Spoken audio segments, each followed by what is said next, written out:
Je vais juste introduire un petit peu la philosophie générale et le fonctionnement, et puis après, on va pouvoir discuter aussi comment faire les choses en France, et puis aussi, surtout, si vous trouvez qu'il y a des problèmes, des objections, ça c'est important de le faire, d'avoir clair, y compris quand on n'y croit pas trop, il faut la faire, l'objection, pour aller au fond de la chose, parce que le RIC, c'est quelque chose de très simple et très puissant, mais ensuite, on veut en tirer toutes les conséquences, non? Alors, j'aurais envie de commencer par... bon, je pense qu'aujourd'hui en France, il y a presque une unanimité à vouloir faire la politique autrement, n'est-ce pas? Et le autrement, je sais ce que ça veut dire. Alors, avec le RIC, c'est ça, en fait. C'est une proposition pour faire la politique autrement, avec un contenu spécifique du autrement. Donc, on va le donner tout de suite. Le contenu spécifique, je dirais, on peut commencer par se demander qu'est-ce que c'est un représentant. Parce que les représentants politiques ont quelque chose de spécial par rapport aux représentants dans le langage courant. Par exemple, si on a un avocat, c'est notre représentant, non? Mais il ne décide pas à notre place. C'est nous qu'on décide. Lui, il sert pour nous éclairer. Il donne des conseils.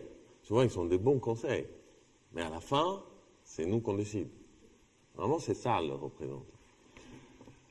En politique, non. On élit un chef. C'était quelque chose qui est traditionnel. Hein. Il y avait une définition de la démocratie des années 40 d'un économiste autrichien qui est devenu très connu, très classique, qui dit, en gros, une démocratie, c'est comme une autocratie, mais le chef est choisi avec le vote concurrentiel de l'ensemble du peuple. Voilà.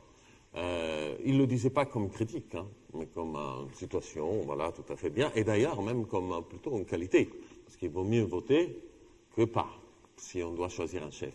Mais il y a une autre manière de faire, c'est de ne pas avoir le chef, n'est-ce pas? Donc, on va avoir, l'idée c'est comment faire pour avoir l'équivalent d'un avocat, un médecin, c'est-à-dire quelqu'un qui nous représente, qui fait le boulot, qui travaille pour nous, mais qui ne décide pas pour nous. Il y a quelque chose qui est, je voudrais quand même mettre le point, et une des difficultés qu'on a avec Gaël, c'est que en France, il y a un grand succès de tout ce qui est pratique participative, et qui rendent les choses un peu difficiles à expliquer, parce que les pratiques participatives, c'est presque l'opposé de ce que nous, on porte. C'est-à-dire, c'est des choses qui ont été mises en place au niveau local pour faire travailler les gens, mais pas les faire décider.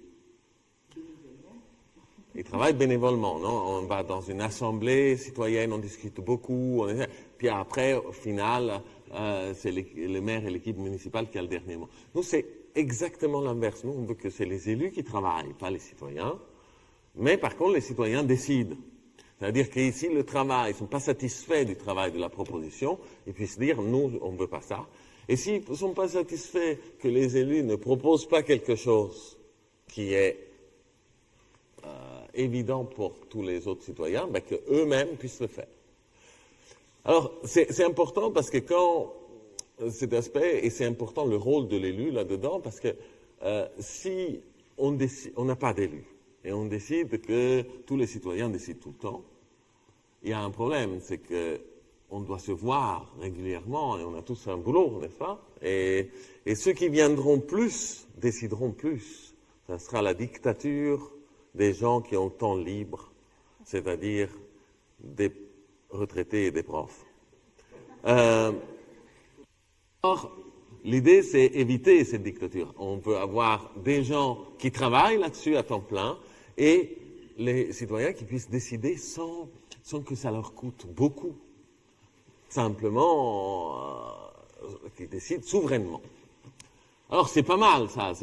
D'abord, c'est là-dessus que je voulais, avant d'avoir l'invention technique, comment faire ça réellement, et pourquoi il est aussi, on voulait peut-être vous dire, comme l'a introduit Mahama, c'est fait déjà, hein, ça existe déjà. Il y a des gens qui ont des élus, qui travaillent pour eux, mais qui ne décident pas pour eux. Dans cette planète, et c'est pas dans des petits villages perdus dans les montagnes, non, c'est dans des pays entiers qu'on a ces relations-là.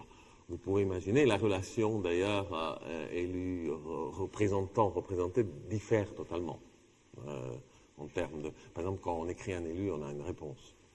Ça, c'est quelque chose d'immédiat, parce que les citoyens peuvent décider du salaire de l'élu, si l'élu reste en place, des compétences de l'élu, s'il peut cumuler ou pas. Tout ça, c'est des votations courantes qu'il y a lorsque les citoyens, eux, décident des règles du jeu. Donc, évidemment, pas seulement les élus, mais aussi les fonctionnaires, tous les agents de l'État, parce que ce qu'on ne rend pas compte souvent, c'est que les représentants, on en a plein.